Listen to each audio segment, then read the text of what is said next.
we're waiting on Chicago to link up with us. We don't quite know. I hope everything is okay. They haven't been struck by lightning again. But we're live on all of our. Yeah. Johnny Million with me this morning. Hello, folks in the chat room that will be joining us. I have no doubt. And then I'm going to check in, make sure the stream is happening. Everything's going out like it properly should. Looks good. Excellent. And so hopefully Chicago's with us. If not, we can just kind of do the show right here, the two of us. They could just pull it from YouTube if they're having problems, I would guess. I would think so. How are you this fine day, Mr. Johnny May? I've sent Paul and Devin a text, so we'll see what's up. Sounds good. Okay, I don't have do we have a theme song for, no, how about and let's start the show. Does that work? Action. Oh. Or how about are they with us? Cannot join the room. Make sure you have a valid link. No, it's not the restream. Not the restream. We didn't do that last week, did we? No, we did not. We did eCam. There he is.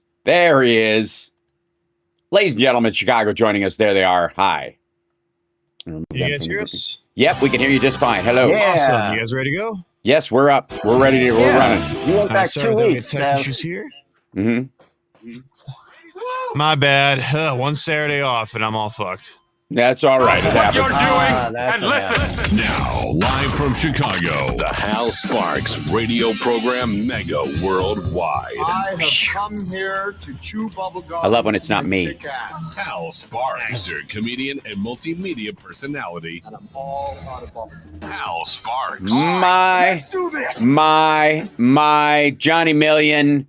How are you this fine Saturday, my friend? I'm good, and happy belated birthday to Devin in Chicago. That's right. Yes, you. Yeah. We got on the air a little bit late this morning because I think Devin's still hungover from the massive party. He's currently drunk. Yeah, he's hammered, and I don't know whether it's that CBD infused bourbon he likes so much, and the cupcakes that they give you free when you buy 9 bottles. I don't know quite the deal. But he definitely has a coupon. He's so wiped out, he's not even butting in. That's right. Yeah, that's how bad you know it is he's not actually. Yeah, he's chosen the right to remain silent. He's not even defending himself. No, he isn't, because he can't. It's okay. But we want to wish him a happy birthday and give him a collective global hug from all of us. Yes, we do, and we're continually impressed by his patience in the hurricane of technological, monkey wrenches that I throw his way. So and his trousers. That I don't know about. That's all you. That's they're impressive. That's something that you and he can work out on your own time. And again, I'm not here to yuck anybody's yum, but yeah, for real. So the thing you and I were talking about before the show got rolling this morning, and by the way, thanks to everybody who's tuning in on all the sites and on CPT, infotainmentwars.com. We don't need the documents. We've got everything memorized. And twitch.tv/Hal Sparks, which there's also a Johnny Million show. It's Johnny Million on there on YouTube as well. And then we're on my Substack, the Hal Sparks Substack, Mega Worldwide. We're just firing on all cylinders. We're out and about. So whatever site you're on normally that you waste your life away on social media, that's where I am. You can find me in the. Where we are. I'm right behind whatever the Craigslist area of your favorite internet place. I'm there, except X, the Twitter, because I don't do it anymore. I'm not gonna. Engagement means money for these idiots, and so I am not going to.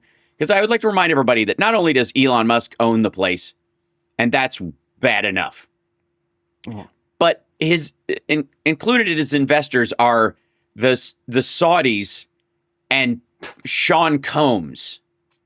Sean Combs put $1 billion into the purchase of Twitter as part of the group money. I'm just throwing that out there. You know what I mean? Would you be on a social media site that was kept afloat or purchased by Harvey Weinstein and Bill Cosby and and Ted Nugent all getting together, right? I hope not. Okay. Okay. So, but what you and I were talking about before we get to the show, and I have no doubt it will eat up a big portion of the show until our dear friend Phil shows up, in which case we will talk about how the Trump administration has a new plan to excuse Trump for not being able to end the Ukraine war in one phone call. And I'm going to save it till then. Yeah. But they've got a brand new angle they're trying. They've tried everything else, but this is new. Okay. But the big thing you and I were talking about was what? Before Where's Trump? Trump, right. Yeah. So he has not been seen out in public since Monday, since that cabinet meeting. He was supposed to go to Bedminster this weekend. And last night, by the way, I did what I would consider a masterful show at Flappers, which I do at the end of, I do the last Friday of every month there, and it's a great time. And I improv a whole new set, and it's super fun. And I'm proud of the work that I do there, and I love the venue, and it's just such a great time. Declared it masterful. What? I said Comedic Masters have declared it masterful. That's right. Yes. If I do say so my damn self. Who is it, Mr. Singleton? It was it was a great show last night. And we had some lovely friends there. Jody Hamilton and her husband Lonnie came, and they were just, it was great to see them. And our dear friend Carl, who's in the chat, and Fabio and others. Yeah. And then also. Did you say Fabio? Not that Fabio, the other Fabio. Oh, that not his. I think his name online should probably be not that Fabio, with that in all caps. Right? Fabio. That's got to be a reference. Not that white meat. Yeah. So, but Brian Karam was there, our dear friend, who Trump lovingly calls Playboy because Brian used to write for Playboy. He used to do those kind of like short interviews and that they would do with politicians and people like that, and he would write articles for them.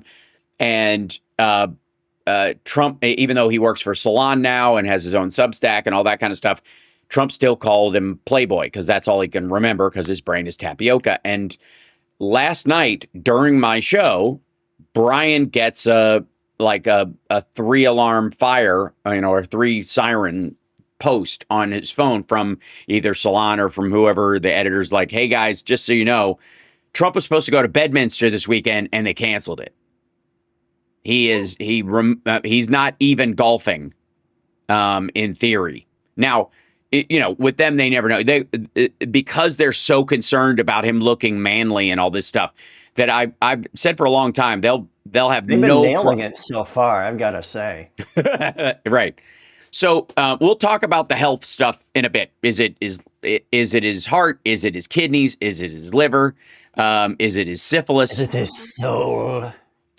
Or lack thereof, right? Is it the lack thereof? The gaping hole inside the maw that is requesting soul. Yeah, it's I would imagine that like doctors when they have Trump on the table, they pull back the blanket and it looks like remember that scene when the guy was reaching into the guy's abdomen in the thing and it suddenly gets teeth and bites him. Oh, yeah. It's kind of like that. So I love the thing. It's pretty terrific, and the bad effects make it even more. Right? Yes, of course. Yeah, of course. So, there is, obviously, there's a difficulty with diagnosing anybody from a distance. There always is, because not only are you're a blind man, trying to figure out what an elephant is by only touching one part of it at a time. Hello. But there are also a myriad of things of like, are the things you're actually hearing from the White House about his health true? Is it just, is this chronic venous insufficiency business actually congenital heart failure or, some other even more exaggerated thing? And they're intentionally avoiding details about that. And there are so many areas where the Trump administration goes into these kind of things. It ties into how they're handling the Epstein files. It ties into the fact that Trump's tariffs were shot down by an appeals court this week. And I do personally believe the SCOTUS will back them up. I do believe that. Everybody's like, the fix is in, it's over. No, it is not. And we have ego to thank for it. Ego is the cause of our current problems, but it's also the only solution in some cases because of the power balance that's occurring. We got to take a break. We'll come back after this, and we're going to talk about what these doctors have said, and the fact that it has made the White House and the vice president and other cabinet members and a lot of anonymous cabinet people start whispering to the press that he's fine. He's fine. We'll be back.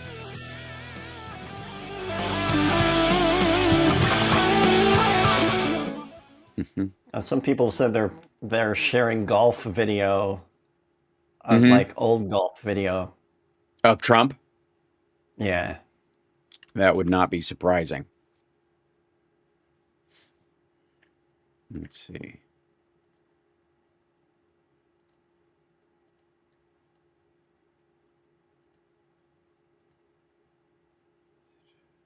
Yeah.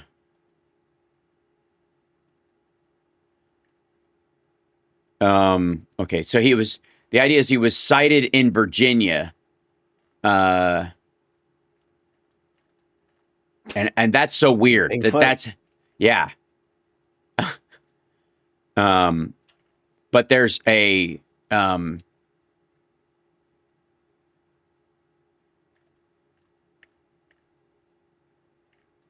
yeah. So apparently there was a Trump quote death hoax this morning. And yeah. And everybody's playing with that. Like X is alive with this kind of garbage. 3 seconds. Thanks.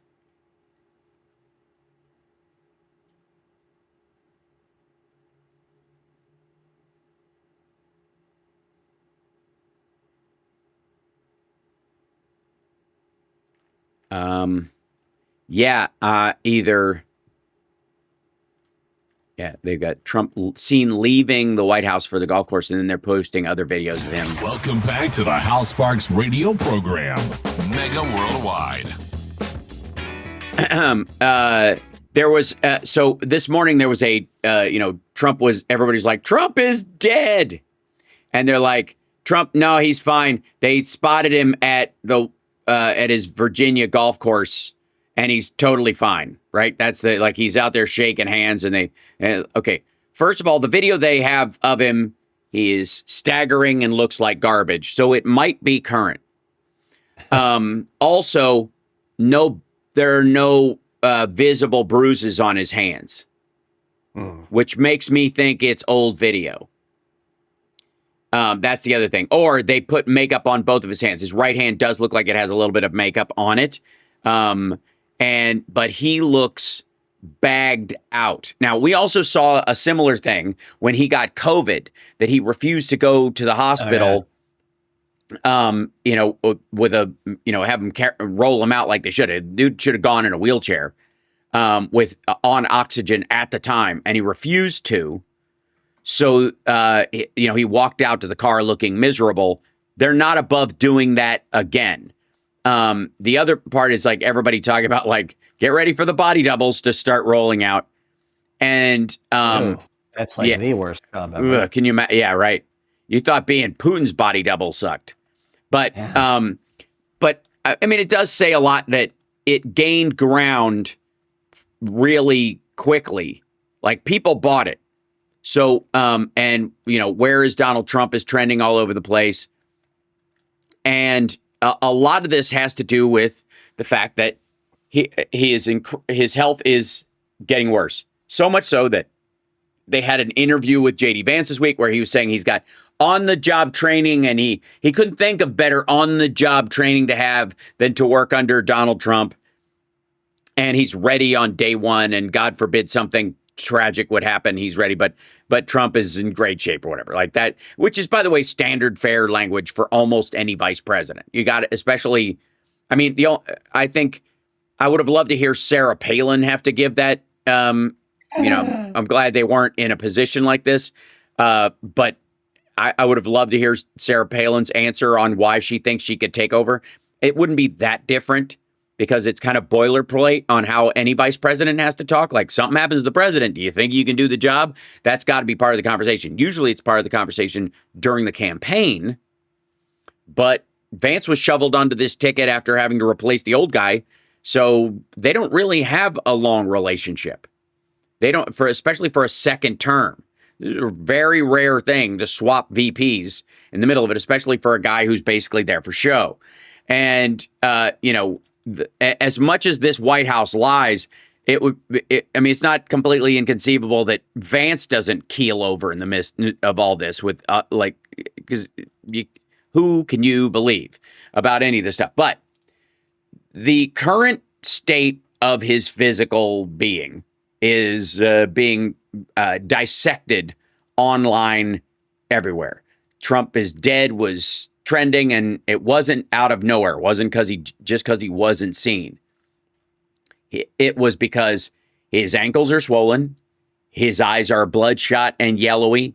He's got these weird bruises on the back of his hands, which, by the way, I'd like to say a lot of this has been made, and I'm sure I entertained the idea initially because I know elderly people or people who are getting medical treatments sometimes will get an intravenous line put in on the top of their hand. They'll use the vein in the top of your hand. But the only reason you would bruise in that situation usually is if they have a hard time finding the vein. They messed up. Sure. But Trump has relatively prominent veins. You can see him on his hands went around the bruise. Like I looked at the bruise again, and you can see. I remember when I was a kid. I don't know if you ever did this or whatever when you were little, but I would like play with the veins under my dad's skin on his hand when I was little, like just push him back and forth. Like, Dad, you got worms under your skin. Like that was kind of a running gag because we got prominent veins. And he's got them. So to give him a bruise, you would have to be like an intern at an urgent care to miss the vein that prominent and bruise somebody like that. Hats off to interns who work at urgent cares. But like to miss that vein and give him a bruise, you'd have to be terrible at your job. Secondly, if they're doing this on the regular and he's wearing a suit all the time, they're going to put a port in his that he can hide under his jacket, or they're going to do his elbow or the top of his arm. So I went. I think I told you there's this place you can get like rejuvenation IVs, but they're basically like hydration IVs. And after COVID, when the strip started to open up again, I was like, I never got it, but I was in China when it was going around, and if it comes back around or there's a worse strain that the vaccine doesn't fight, then I just want to be on top of my game. So I went and they do these like vitamin C and B infusions and that kind of stuff. So like, I'll give that a try just to keep myself up and running, right? Whatever. Because there wasn't a lot else to do. Everything else was shut down. So I've gotten a few of those over time. Most of the time I do it in the crease of my elbow. That's where, because I have the vein there is fine. But one time I went in, they did it on the top of my forearm. And they didn't ask or whatever. It was just kind of like what they did. It might have been just that, it was that nurse's style. And that was it was more painful going in than the elbow was. Maybe I just wasn't prepared for where the sensation would come from or whatever. But even still, not a prominent vein, but nailed it, got it right away, and never bruised around it, nothing, right? Never had a problem. They've never had to do the top of my hand, but there are so many areas on my arm. It occurred to me that I was like, if you didn't do there and you didn't do the inside, where else could you do it? And they're like, well, we could do farther up your wrist and that kind of stuff. So, everything basically but the top of the hand. And the only reason they do the top of the hand a lot of times is if you're just kind of too old to move. And, or they burned out all the other ones because you've had so much stuff done. So the idea that Trump's bruises are from actually a missed needle or bruising from any kind of an IV, I find impossible to believe at this point, because you'd really have to, considering the prominence of his veins and considering all their other options, including running one on his leg, I just don't, especially as vain as he is, the idea that they would do this knowing it's going to bruise or it bruises when they do it. I just don't see that. So what it means is that bruising is coming naturally. It's not because of a medical intervention. Sure. It's, and this idea that it's coming from like shaking hands is just ridiculous. So what it points to is his liver is struggling. He can't clot his blood like he should, and he might be on, they talk about like him being on an aspirin regimen, which could just be code for he's on blood thinners. There are no blood thinners listed that I saw in his medical files, which means they're hiding it if he is. If he isn't, why not? Because if he's got, it's approaching deep vein thrombosis in his legs, even if he doesn't have it already, so Trump, I saw everybody bouncing around between it's his liver, it's his kidneys, it's his heart. Now, I think people automatically look at his diet and his sedentary lifestyle and the ridiculousness that he thinks of golf as a sport. Golf is a sport like chess is a sport. It's, I'm sure they're technically, because it's a game, it qualifies, but simmer down. And I got to tell you, going for a walk, great exercise, no matter what age you are. It's great. But he rides a golf cart everywhere, right up to the green, like a jerk. So the idea that he's getting any exercise at all, they might as well imagine if it wasn't a golf cart and it was a wheelchair. Like they just pushed him around in a wheelchair all the way up to wherever, like 4 feet from where his ball is. And then he gets up out of the wheelchair, hits the thing, sits back down in the wheelchair, and they roll him to the next one. What's the difference? Honest to God, where is the exercise in any of this? Yeah. And by the way, I'm sure they uses some degree sunscreen or maybe that orange, circus peanut dust he rubs on himself just reflects the sun back or something. But if he golfed as much as he says he does, and he really golfed 18 holes, which I don't believe he does ever. I think quite frankly, he does 6 holes and gives up. He doesn't even do, like a half a run. Honest to God, I think he taps out, and unless they're playing some sort of 18 tournament. holes is a friggin' slog. It is, I know, but it's a slog if you're young and you're interested. But if it's just chit-chatting, like at his age, give me a break. He's not doing. There's no way he's staggering across the 18 holes. It's just not happening. So that's a lie in and of itself. They are lying about that. So the question is the bruises from his liver? Is it his heart, and that's why his ankles are swelling up?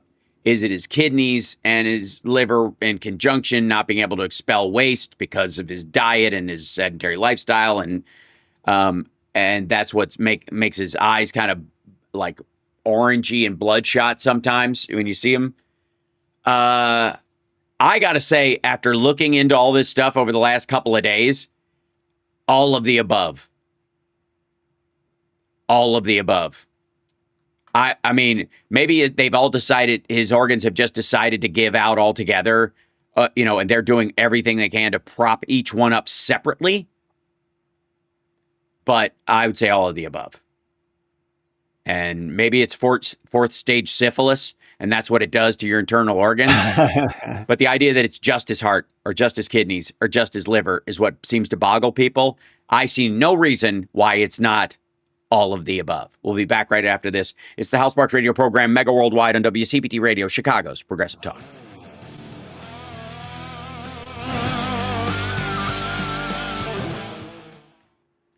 Mm-hmm. Mm-hmm.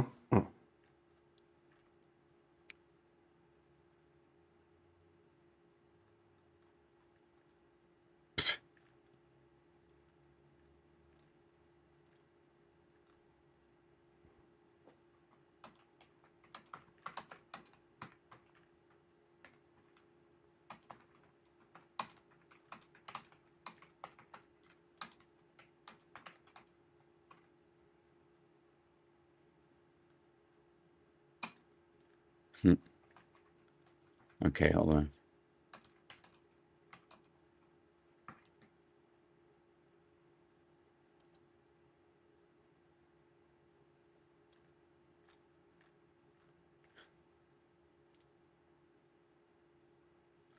So,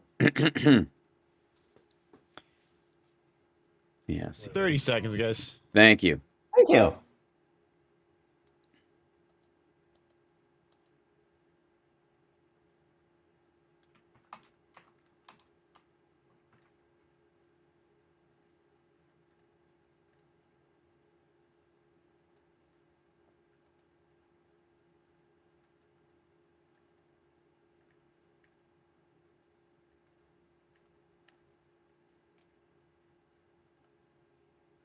Let's see if this. Okay. 1 second. You're locked into the Hal Sparks radio program, Mega Worldwide. I gotta say, it is. It's kind of like it's curious to me how Trump has been slurring his words and speaking gibberish this entire time. Every time he would slam Biden, he himself would have an even more egregious brain fart. I saw at Fox News at the gym this morning that they're still talking about how Biden's staffers tried to hide Biden's decline. Right. He's not the president. Right. Yeah, and he never will be again. And by the way, the Democrats at no point are going to bring in, our next candidate, no matter who it is not going to be the, 80 years old. Not going to happen. Right. Right. So, they're going to keep hammering that. The reason they're keeping hammering it is because Trump is a mess. And I think the greatest example of it is when Joe Rogan decided, apropos of nothing, to dunk on Biden. And in doing so, he was like, Biden thought there were airplanes during the Revolutionary War. And he really, right? He was on this. He was like, this is unbelievable. It's crazy. This guy's so old. It's crazy, right? That was his, it's always the language he uses, but that's how he put it. And then his own guest and Jamie, the guy who's in charge of, spackling the holes in his idiocy, that he was making fun of Trump for saying that, which is not only the opposite, but it shows that he didn't just bring it up. He didn't just say that Trump said this and you just carved off Trump said yada yada. He was being witty. He was being verbally ironic and laughing at the guy. He was, not just talking about it, but being witty about it, which requires a sharpness that Rogan would assert that Biden doesn't have. Right. It's just embarrassing. So they pitched this thing the whole time. And right now, according to Rick Wilson, who's been, really, he and James Cobble, who's been sitting down here, you got like this. Look, this whole thing looks like an alligator's testicles in a chipper shredder right now. This whole government's running like a caramel apple on an anthill. We got these folks.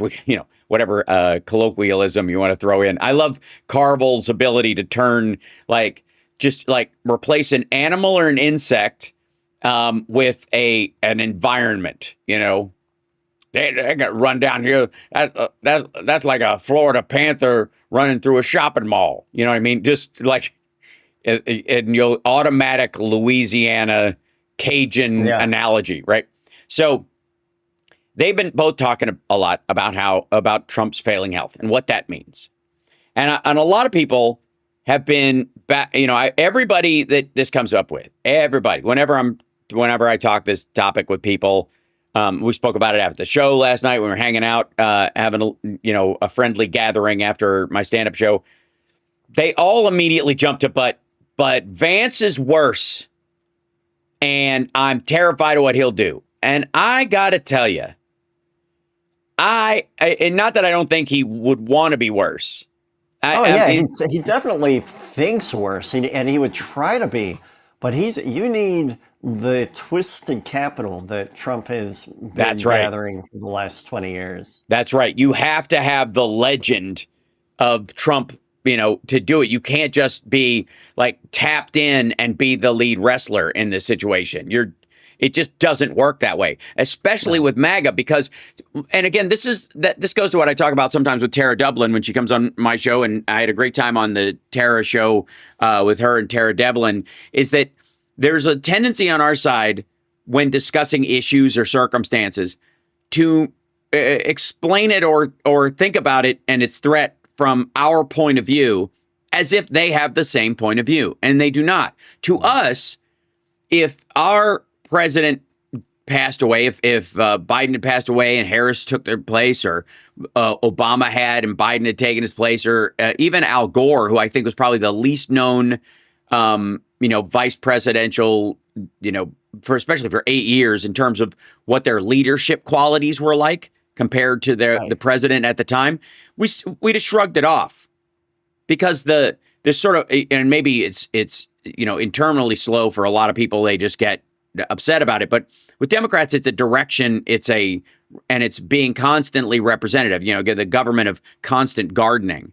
Whereas for Republicans, I got to say, it's a cult of personality. This is not about, and I'll tell you how you can prove it's never been about some sort of artificial America first, pro-capitalism, standard Republican fare, just wearing, an orange skin over top of it. Right. Is the purchase, turning a grant from the Biden administration into a 10% stake in Intel. That's how you can tell. The idea that the U.S. government would buy a stake in an American company in exchange for grants is like any Democratic president does that we're on a bullet train to communism. This is socialism flat out. This is fascism. This is fascist socialism, which is communism. There's not a single, there's no way you could find me even a moderate Republican that would not have reacted to Barack Obama buying a 10-cent stake in GM during the auto bailout, right? There is no way. That is from as far as what Republicans have sold themselves as: party of freedom, party of capitalism, party of free markets, any of that stuff. I don't think people grasp how absurd the idea is that America would own a stake in a particular company, especially in a technological company that makes chips that are in competition with other companies that also make stuff here. TSMC, NVIDIA, which is an American company. We don't own a 10% stake in that. Even Boeing, Boeing makes so many of our crucial aircraft, including Air Force One, but we don't own a stake in that company. It still has to stand on its own. And the fact that this guy decided, oh, no, this company, we're going to allow it to sell chips to China that can be repurposed for the Chinese military as long as we get a cut. And that's where this week, when J.D. Vance was being interviewed about whether he can take over, he was like, well, the guy's got so much energy. He's always the first one on the phones in the morning and the first one on the phones at night. And I was like, what is this? Glenn Ross? Why is he on the phone? Why is the United States president not focusing on the central direction of the power of the presidency? Why wouldn't he have he's the first guy, showing up for the meeting. Everybody's always trying to beat him into the room, and he wants to have these gaggles with his staff and people, at night after the calls. Because again, who's he calling that isn't in his cabinet or staff? And what did he say? How does his cabinet know what he's agreed to or not agreed to? Does he even know? Is there anybody there taking notes? Why are we using phones? Yeah, it's bizarre. And the fact that this is how J.D. Vance measures his effectiveness, as opposed to, it sounds like a dude who's in the middle of trying to meet his quota for the quarter and is selling everything at rock bottom prices. Which, if you look at his his economic policy, if you can even call it that, is exactly what he's doing.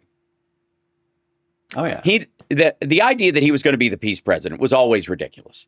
It was always an absurdity because he's a macho moron. And so he can't be the peace president because that looks weak.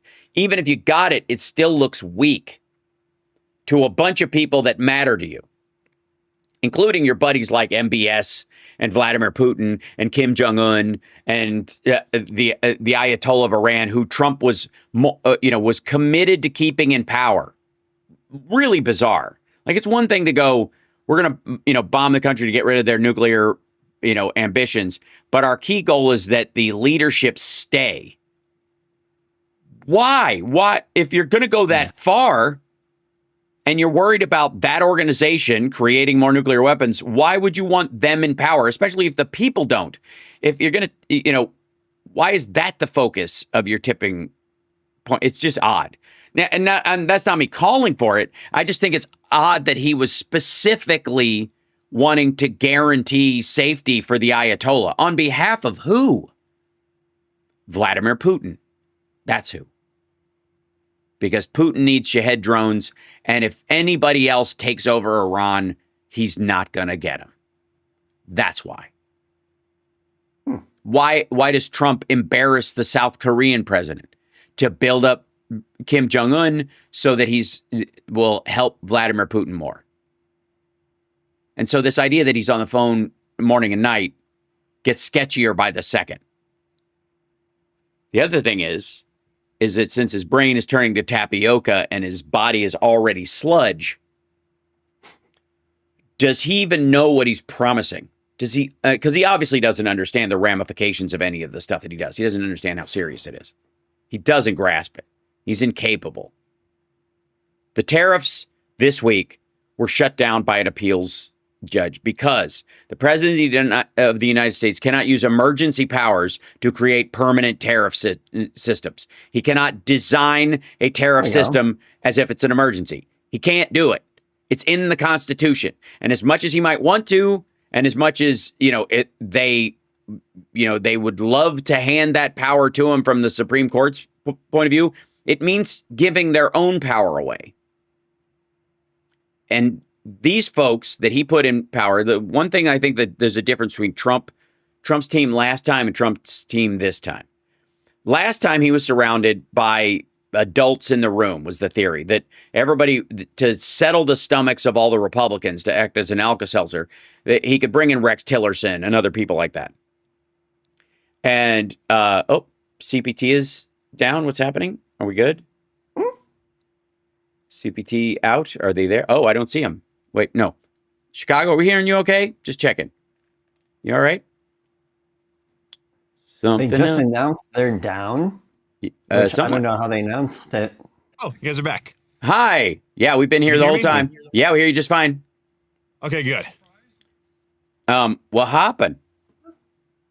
You guys went quiet. I asked twice. I couldn't hear you. So we're in break right now. You guys got about 40-something seconds. Okay. We saw you just fine. You didn't disappear from our thing at all. That's weird. Very. Yeah. Our internet sucks here most days. Understood. That is something we shall have to remedy. Yeah. So, okay, we'll wait. Let me know when we're coming back, and I'll continue that thought. Yeah, well, you got about 20 seconds. Okay. I'll tell you. You hear the rejoin stuff. Yeah.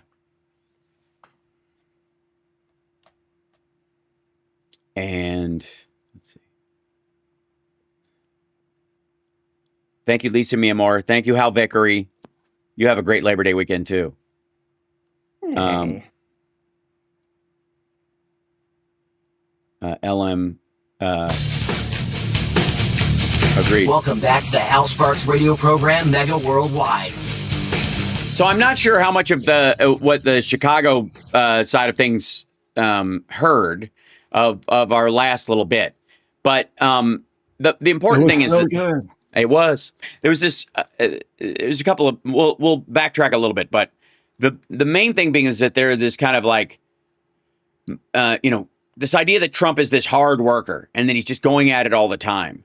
and yet that there are no records of what he's actually doing. And every time he comes away from a meeting, he has a misconception about what was actually promised or actually done. You know, I read through the EU agreement that the United States has, and there are definitely some gains both directions that are largely like wartime concessions that the EU gave him. But it doesn't work well. They get more out of it than we do. They get a guaranteed $3 trillion worth of investment from the United States for buying $600 billion worth of stuff they were already going to buy in terms of fuel. They were already good. They just wrote it on paper that they're going to. Now, so did the Chinese, by the way, if you'll recall, in his phase 1 deal, and they never lived up to it. Still aren't. Soybeans right now are rotting in these big environments. Hold on, let's see if I can find that for you on here. But I watched. This is how much I love you guys as an audience. I watched like a dozen farm reports this week going over the sale of crops to China. And the end result being is that these guys have, obviously soybeans, the biggest market in the world is China. You can spread them out over, 3 or 4 other Asian countries in the United States, but that's the biggest singular market. And they're not buying any of it. And the theory is that they're not buying any of it because they want leverage against Trump. They want to put the thumb screws to the farmers so that Trump has to bail them out again. So we're in another situation just like we were beforehand. And this time, though, they know that they can bring Trump to the table on his knees as opposed to the other way around, that they know what his ploy will be. So they're teeing this up. That's the opinion from the people around like Bloomberg and these other places who are still acting like the Chinese economy is everything it was 15 years ago. It is not. And again, I've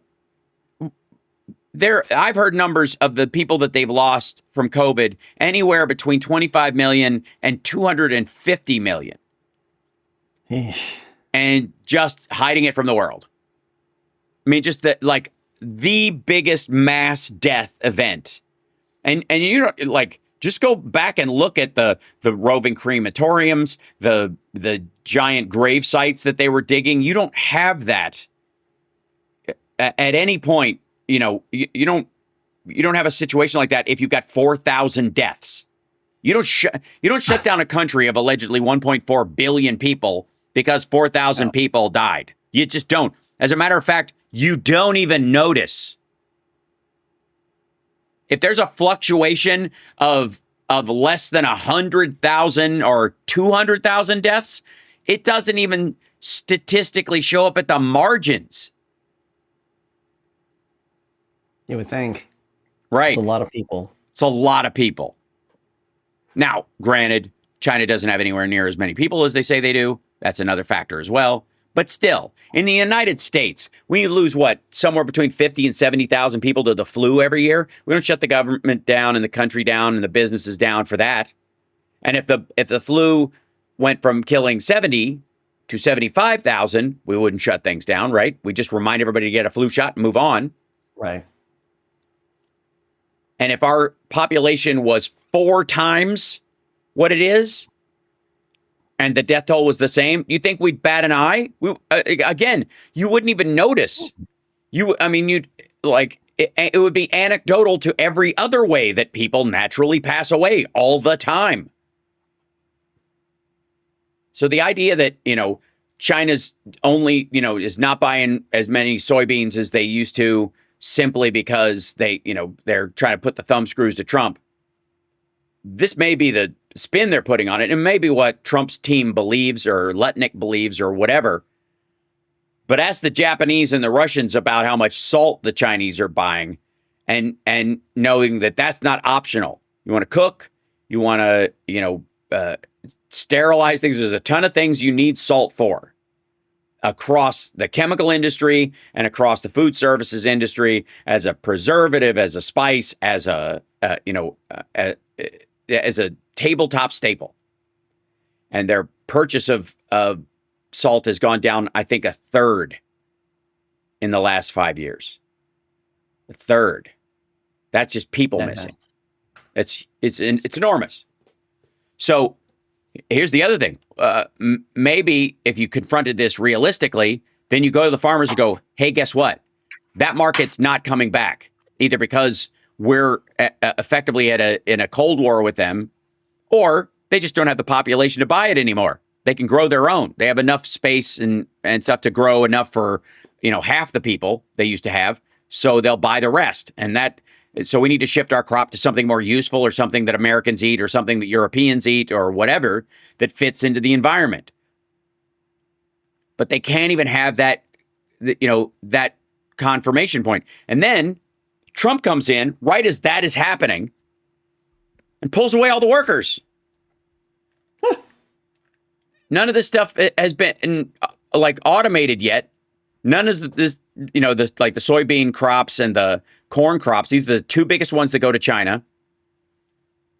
Neither of those have been massively, automated with like robot threshers and that kind of stuff, like some other things have. They've certainly got it down to a science, but it only goes so far. And the volume of it and the consistency of it is such an enormous task that there's just, if you have a bad crop or you have a bad buying season, you're done with these particular crops. And we've been all in on it. It's why, one of the reasons why, Joni Ernst isn't running again isn't just that somebody in an Iowa district in central Iowa, in an area that went to Trump by 20 points, flipped that seat their way. And we have a Democrat in the state seat now. But also because they can see the writings on the wall. Trump has gutted the farming cores, essentially. And it's not like you got someplace to service it. You've got, the government's going to swoop in, and with Doge and Elon Musk and Big Balls with his fake attack, we're going to roll in there with these, Optimus robots that will pick the soybeans for you. We'll just move these people out and we'll place them right away. It's a year, 2 years away. Just like, by the way, any production changes. And Trump is counting on some of that. That's why he said, you wait. You see these places in 2 years? You see these car plants in 2 years? Just wait. Just wait. That's all. That's what he tells people.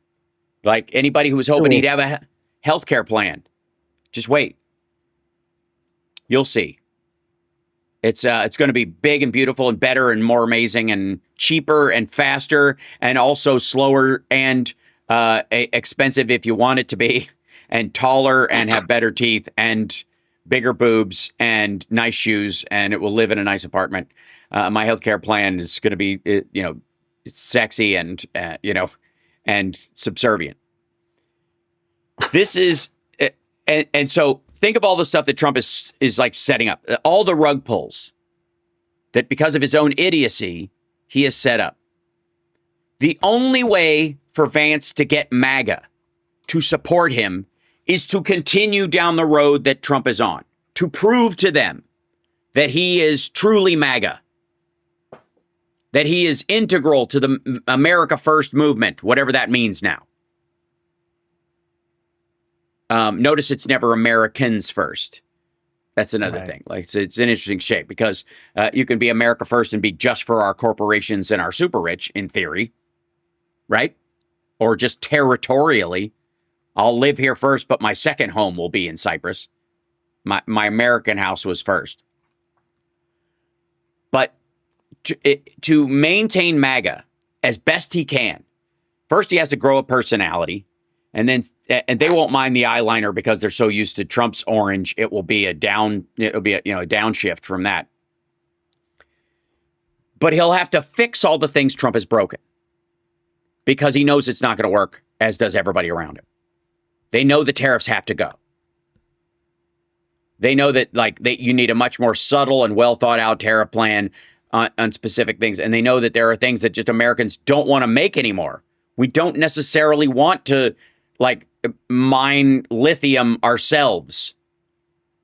We might have to for a period of time, but it's not 50 years from now, people are going to go, yeah, my family has a long tradition of working in lithium mines, right? It's not where people want to go with their lives. And they're not going to really have the opportunity because of how fast things are moving. Trump is incapable of knowing that. And he has this kind of 1930s mentality of what work for other people was. Yeah. So he's and then the idea that Vance is going to roll in and continue that kind of backwards looking early, industrial age fixation that Trump has about, giant smelting plants and people in overalls working on car lines is absurd, especially considering his circle. Even if he wanted to do it, he's surrounded by Peter Thiel and Elon Musk. Elon Musk just ditched the America Party so that he can make friends with J.D. Vance, because they're all on the same phone tree, people. They're all talking about Trump's fade. We see it. Of course they see it. And they're more, when you talk about Peter Thiel or Elon Musk or even J.D. Vance, you're talking about passive eugenicists. Oh, yeah. Passive. Well, I mean, they can't round people just up. Just not out loud, yeah. Yeah. They are happy. Yeah, I guess to be an active eugenicist, there's a lot of you got to go bed to bed with a pillow in your hands at the hospital, right? You got to go to hospice care facilities and turn off the power. But these guys are like, well, we don't have to kill anybody, but we don't have to help them, right? They're not going to make it anyways, so right. So that seems like they could good old Christian use that strategy with their current problem. Well, that's the thing. They're not going to help him. That's the point. Man, do you think J.D. Vance, if it was his job or his responsibility to pull the plug on the president of the United States, he wouldn't do it in a heartbeat? No pun intended. You think there's any love lost between these two guys? The biggest impediment to J.D. Vance having any kind of future power is the existence of Donald Trump, straight out. As long as he is alive, J.D. Vance will always be in the back seat. Do I think he's going to kill him? No. But do I think he's going to help it, whatever awful happens along as best he can, or just ignore it until it happens and then just start prepping? That's what they're doing. They are prepping. Rick Wilson called it the MAGA Hunger Games right now, and it's a very small group of people, all very paranoid, all talking to each other on classified apps to hide their conversations. But believe you me, those conversations are being had. And I will argue that there are a lot of jokes being made at Trump's expense during the conversations. They are not somber conversations about, oh, dear God, dear leader is ill. It's a lot of hand rub. Oh, man. Mark my words. Like everybody, whether 6 months, 10 months, 12 months, Trump is not in good shape. We got to take a break. When we come back, our dear friend Philip Ittner will be joining us from Kyiv, and we'll kind of mix this foreign policy aspect of things with this kind of power struggle that's going on over here, because there's a similar one going on in Russia. We'll be back.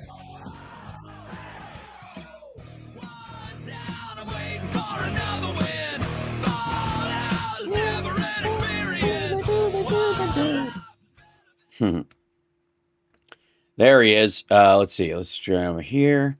And there he is. Okay, hold on. There you go.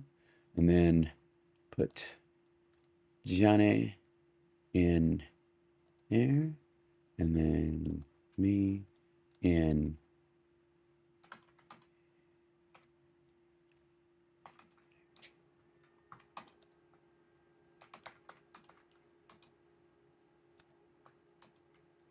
Okay.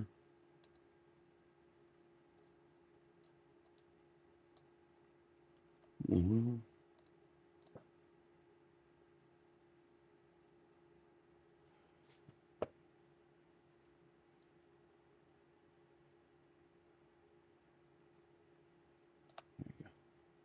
This'll work, I guess.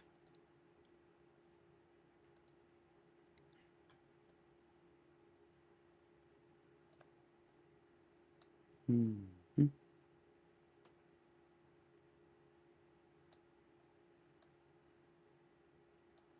Okie doke. And Phil, you good? Welcome. How are you? Okay. There, I hear you now. I don't yet. You don't hear Phil? Test, test, test. I hear him. Oh, no, I do. Hi, Phil. Nope. Hi, Yeah, there he is. Hello. Where's the... Okay, there we go. Ooh. What? Nice. The heck? I thought it was stand. All right.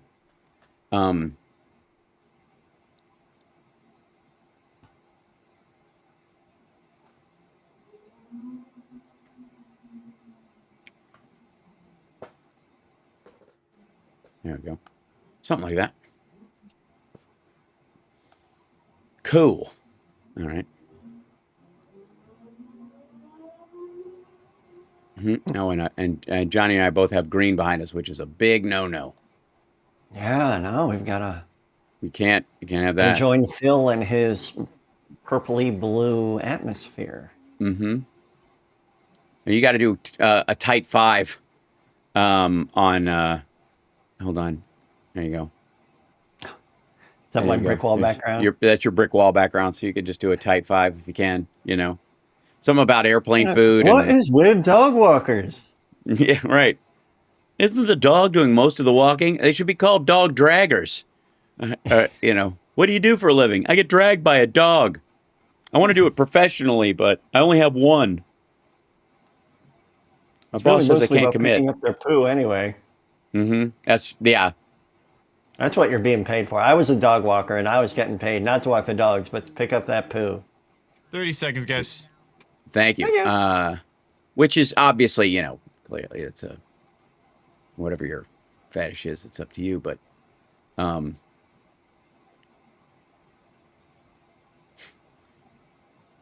feels like I am working with children again. Yeah, I'm just checking the papers. Okay. I didn't think we were being that bad. I try to watch myself around Phil now. I subject him to all kinds of nightmare scenarios. It's not fair. Oh, I've tuned you out a long time ago. Don't worry about it. Yeah, okay. That's a happy middle ground. You're listening to the Hal Sparks radio program, Mega Worldwide. I've had people walk out of me before, but not when I was being so charming. Video streaming at halsparks.com. Well, I don't care for you or for the putrid sludge you're troweling out. Plus-face little pimp stick. True progressive talk. Might be a good time for you guys to give up. So lots going on, obviously, in the Ukraine-Russian war, and one of the things that hasn't happened is being moved closer to a ceasefire or closer to any kind of talks. It was exactly as Phil called it. They ask for the impossible because they know Ukraine can't agree to it, and then they blame them for not just taking the worst deal in the world, and then they were never going to actually have the meeting in the first place. Correct, Phil? Welcome to the show, by the way. Yeah. Hey, Phil. Well, and then they also chuck massive missile and drone attacks in the middle of the night. So right. Yeah, the Russians aren't interested in peace. They're clearly not. So right. So do you think, obviously, there was this big Politico article that came out that said, Witkoff is, beyond his depth. He doesn't understand any of this. He's a real estate developer, and he's, most of the time he doesn't even speak the language. Like, he's just ripe for being manipulated. And 100%. Yeah. And Vance was like, pearl clutching on his behalf. Yeah. No, it's a joke. The entire negotiating team, including Rubio, who again, as I've said in the past, I think Rubio's earlier objections and kind of strong stance on Russia was more out of jingoism than it was out of an understanding of the conflict itself or the threat that Moscow poses. Keith Kellogg is a guy who I think does actually understand the factors on the ground, but everybody else is an absolute joke. And Witkoff is way in over his, over his head. He has no idea. And you gotta, you understand what frustrates me about it is that there are people in the world who study Russia and Ukraine and the former Soviet Union and the entire region their entire lives. I mean, that's their sole occupation is studying this. And to have a guy like Witkoff kind of snatched out of nowhere and be like, here, you go negotiate without understanding the nuances of and the difficulties of dealing with the Kremlin, especially Putin's Kremlin, as, they're running circles around him. And nobody should be surprised by that. So, yeah, J.D. Vance, I mean, who's no great diplomat himself. I mean, he himself is completely out of his depth when it comes to this kind of stuff. So we've broomed out anybody with any kind of expertise because, in no small measure, those who are experts in Russia recognize that they've been messing with America for, they've been at war with America for the better part of a decade, if not more, from their perspective.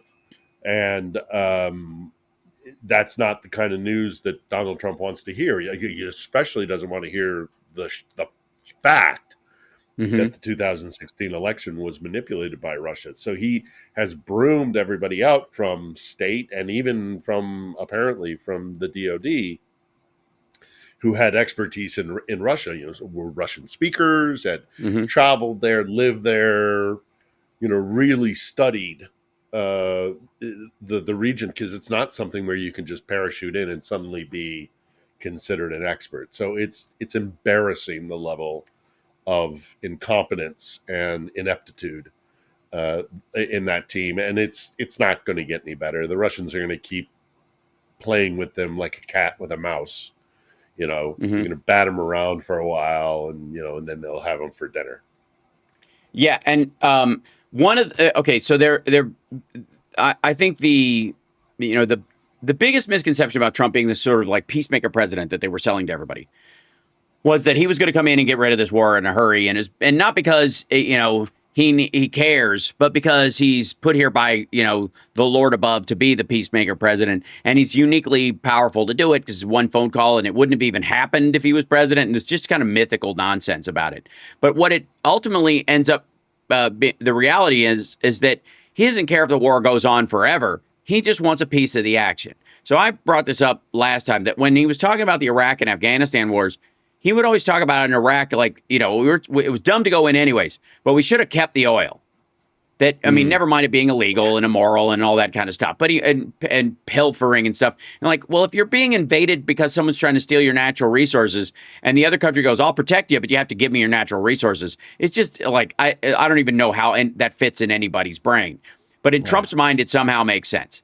And it turns out that he just thinks that paying money for Ukraine to fight, help them, giving them money to support them, is the wrong part, not the fighting itself. He just wants us to be able to sell arms. So the EU agreeing to go from 2.5 to 5%, 100% of that extra 2.5% is funds to fight in Ukraine to push Russia back, because this is basically the first real test of a NATO war, is that the NATO powers, moving in Sweden and Finland and adding them to the equation, recognize the threat that's happening in Russia, and it's happening in a non-NATO country, but they are joining together to support that country in defending itself. And so Trump didn't give a damn about this whole, like, the people are dying, we just got to stop the killing. But I did talk the EU into buying $8.5 billion worth of Patriots that they're going to give to Ukraine. As soon as he said that, he what do you think those missiles are for? Blowing up empty tanks, empty boats, empty sites? Of course there are going to be people in there. So this idea that you just want to stop the killing is a farce. He just wants a piece of the action. He thinks at some point he's going to get a sales commission from his presidency. I think they look at this revolving door with the DOD and contractors, and he's like, why don't I have a piece of that action? I mean, every day it reeks of more and more of that. And that's exactly what happened. European leaders are buying, a bunch of arms that they're going to transfer over to Ukraine. Ukraine will pay them back by surviving. And through all the industry that'll go there, they're getting it on the cheap, which is the interesting thing. It was like, that's what a lot of people were talking about early on, was that Russia, the fact that we were beating Russia's army, because we were helping Ukraine, we didn't have to lift a finger to do it. And it's, and we're getting it on the cheap. But what would be $1 trillion action in fighting Russia directly became, a pittance comparatively, because Ukraine was already doing it. And we could just help them do it. And it turns out you don't need more than that. But Trump even dropped that ball. Yeah, well, for the Europeans, it's a cost analysis in some ways because, raising their GDP on military spending that they give to the Ukrainians is still going to be far less expensive than having to build fortifications on their borders, train up more soldiers, buy more equipment for their own armies.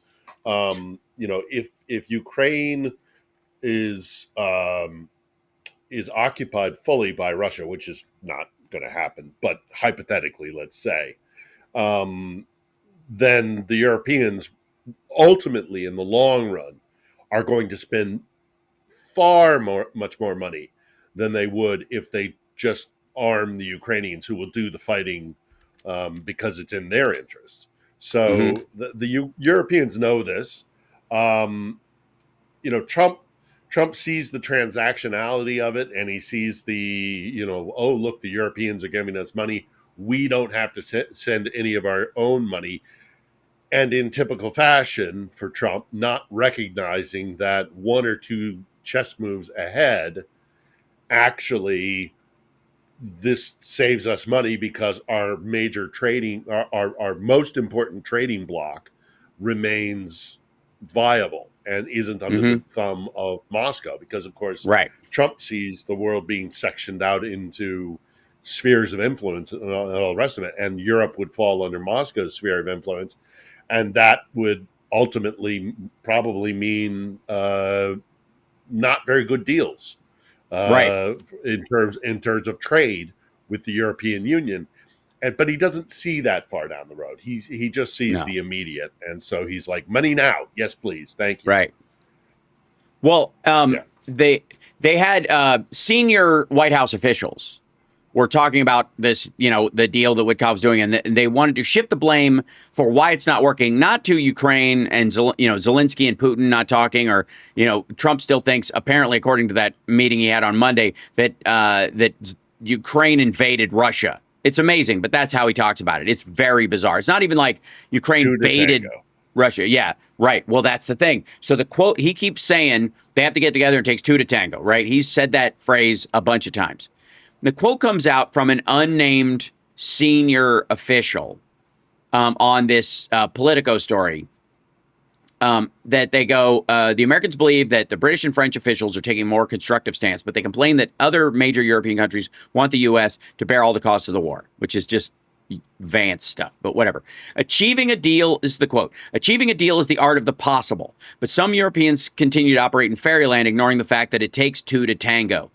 I just can imagine Trump sitting there and they're calling the press with him in the room. You can talk to the press, but I want to be there while you're talking to them on speaker.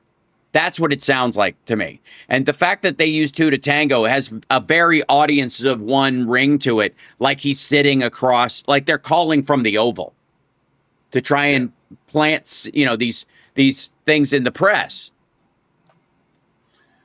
Well, and they're also making overtures to, like, these Europeans are being obstructionists to our peace overtures because they are standing with Ukraine when Ukraine says the terms of these ceasefire proposals or these or whatever kind of settlement that the White House, the administration is pushing forward, clearly taking into consideration Moscow's interests before Kiev's.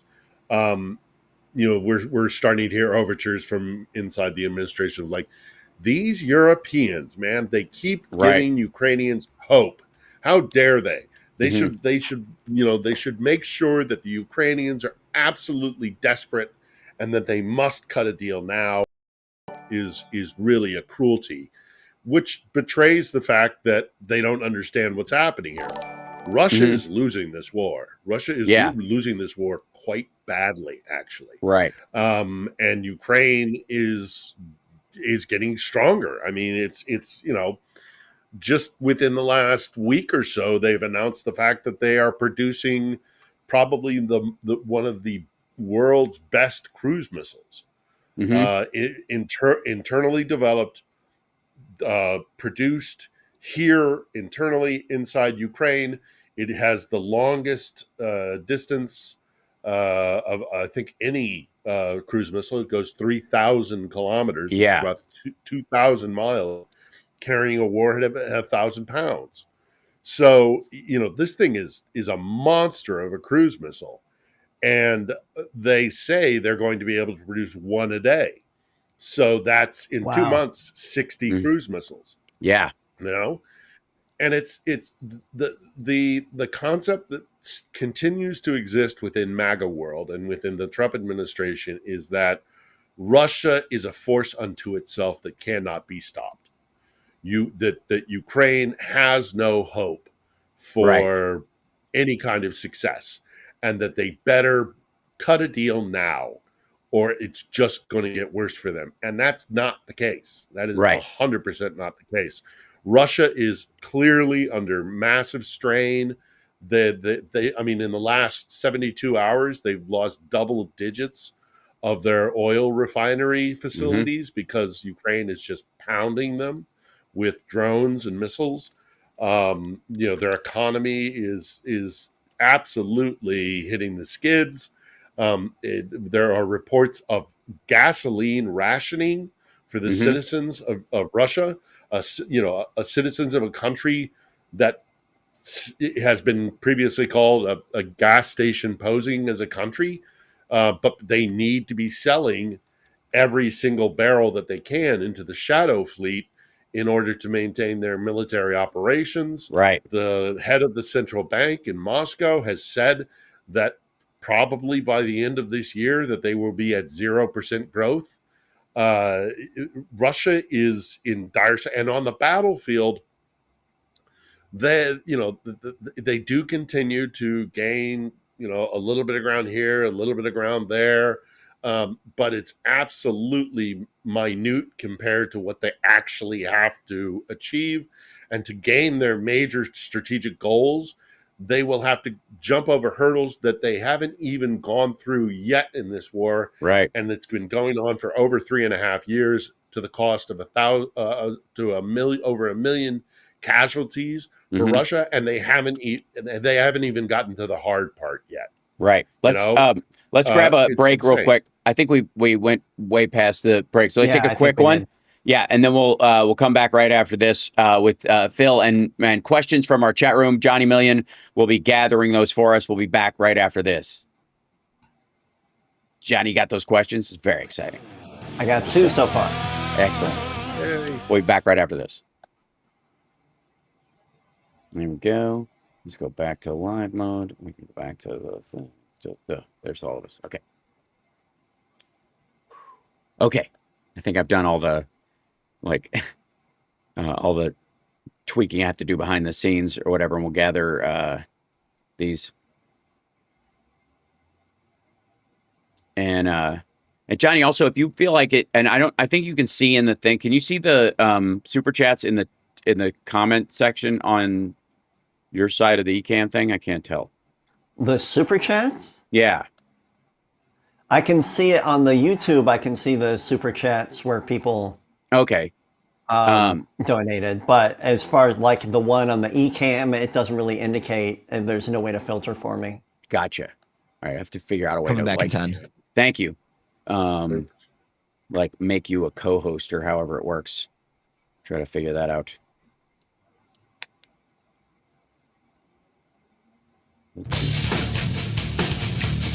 Welcome back to the Hal Sparks radio program, Mega Worldwide. Welcome back. I want to thank Lisa Mia Moore for the super chat, and Hal Vickery, bless you. I hope your series of procedures is going very well. That's all I'm going to say. LM mentioned, by the way, about Trump's bruise earlier that they used to get if you got a vein blown on the back of your hand from an IV, it can cause bruising or whatever. They talk about a port on their chest. I don't know how much they read on the internet about that. So I'll play it fast, kind of cards close to the chest, but that they had basically a port put in, and that will have bruising around it. And that's kind of what I was talking about with like Trump's bruising, is that why they would give him an injection on the top of the back of his hands when they could use it up the arm further. It would give him longer to heal. If he's wearing short sleeves for golfing, he could just put on a long sleeve shirt and cover it if the bruising was bad. So it just goes to show that the bruising on his hands is natural and not the result of a bad needle. Stray needle. So, and then Tom Graves, thank you so much. He goes, release the golf scorecards. They've been doctored. I mean, only thing that have been doctored more than Trump's golf scores is the Epstein files. And Ancient Pollyanna, thank you so much. And Tom Graves, thank you. Chat, maybe Nobel Peace and Carrots Prize. Nobel Peace Prize. Yeah. Well, that Peas and Carrots Prize, I see. He's, I've said for a long time we should just give him the Nobel Prize. I made one in AI, a little picture of a bell with a circle and a line through it, and just give him the Nobel Prize, and he'll just rub it and hug it, and that'll be that. I don't know if we have any questions yet, Johnny. You have a couple? Yeah, I've got a couple here. For Phil, yeah. First question is from Tim Farrell. Could a strict UN-run vote in occupied/disputed territories be offered as part of a peace plan? There's value in the offer, even though Russia would likely reject it. It's interesting. I'm sorry. What kind of vote? Basically, like if the UN or the EU guaranteed a vote by sending in their own people, like peacekeepers during the vote, like making it happen would be nearly impossible. But no, right, it's not possible. That's not possible. Yeah, they'd shoot it down immediately. First off, Moscow would never accept it.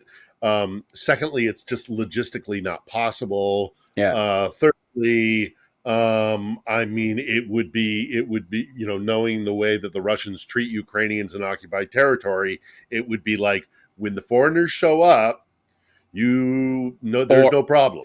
Right. You say nothing. Because they will leave. And when they leave, we will remember what you said. Well, the soldier soldier in the closet at your house who's hanging out there around your wife and kids while you're out doing the voting for the family, because that's how we'll insist on how it's run. If you vote our way and we can check your ballot and it's all good, then, he'll leave the house. Maybe. And then how are the votes tabulated? Where are the votes tabulated? I mean, it's a wonderful idea in principle, but right. I just don't think logistically it's possible. Right. Johnny, do you have another question? I do. I've got one from Lewis here. Could you please ask Philip how he's doing? Is he over whatever he had?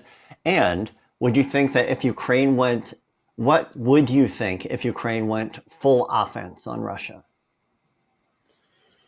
I'm feeling better. I've still got a little bit of congestion in the chest, but it's fine for the most part. And then I'm sorry, what was the other part of the question? What would you think if Ukraine went full offense on Russia? Ooh, the problem is they can't. Mm-hmm. They don't have the weaponry that they need, and they still have mobilization problems. I was having a conversation with somebody last night about that, and it's the mobilization issue is really, really complicated.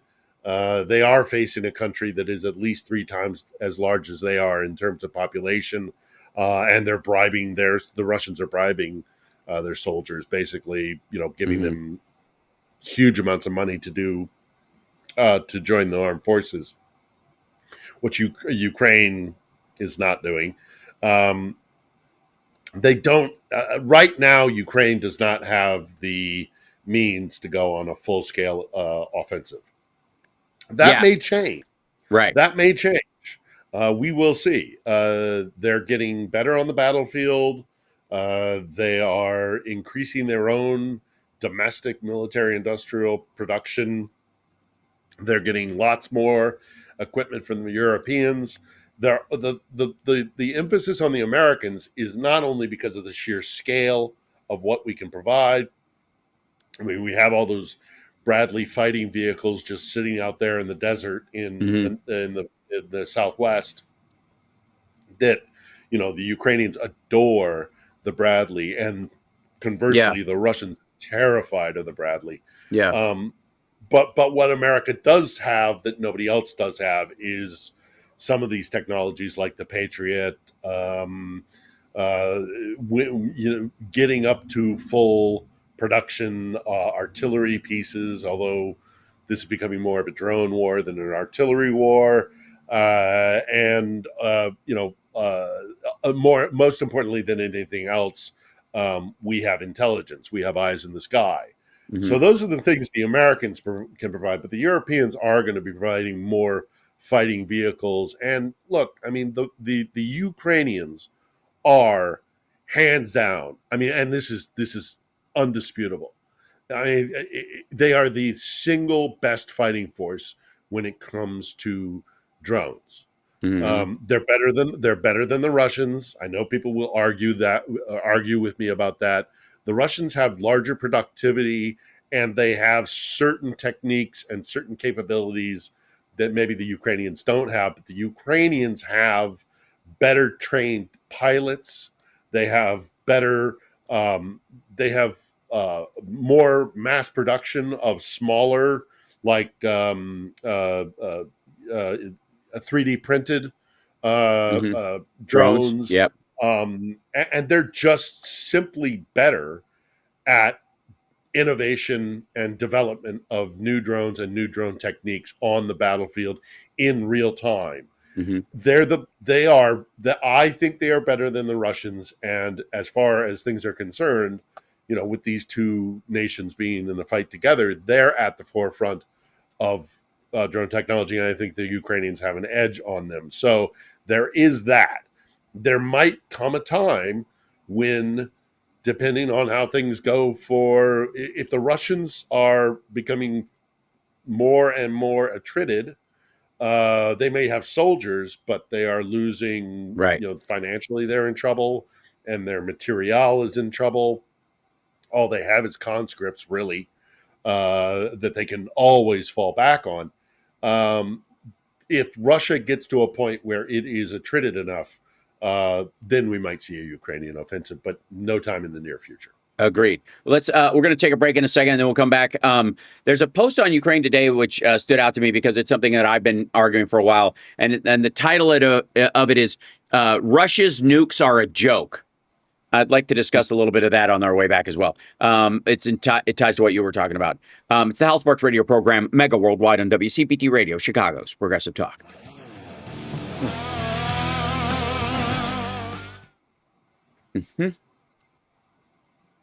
Yeah. It's one of the people at Ukraine today. It's not like they picked it up from someplace else, but they do a fairly good breakdown of exactly what, if you compare their nuclear program to the rest of their military hardware. It is, and how they maintain things, whether they've got access to parts, whether they can, they have the expertise anymore to even keep them up. His breakdown's pretty good. I want to save it till we come in because he does 4 points. Okay, we'll go through these things, and I'll give you I'll ask your take on either side of this. And Johnny's still got his brick wall, which I think is hilarious. Dink. There you go. Yay. Yeah, shadow. Now you're in the abyss with us. That's right.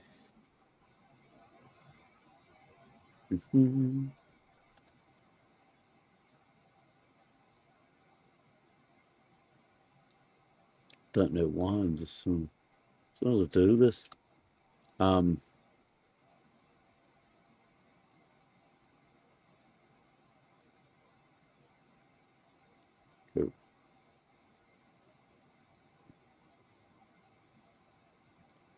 And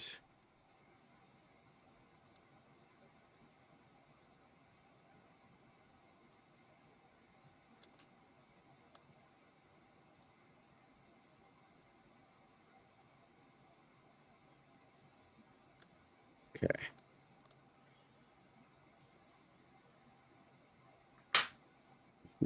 Back in 10. Thank you.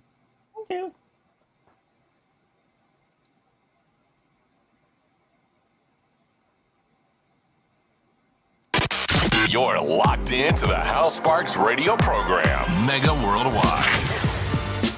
So this article on Ukraine today, there are a couple of things where I've made points over the years that are sort of outside of my field of expertise. But from the information that I'm able to gather and the lack of information that is sort of in the sidelines of all of this, it's the only logical conclusion.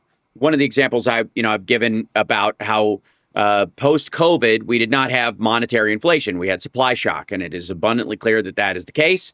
And the crash of the dollar is related to that, because as you try to remedy supply shock by bringing factories home, you will drive the prices of those goods up, and therefore people will just buy less. And therefore the dollar has been shrinking, because of that. It wasn't that there were too many dollars in circulation. Nothing that there's too much of is worth more than its initial value.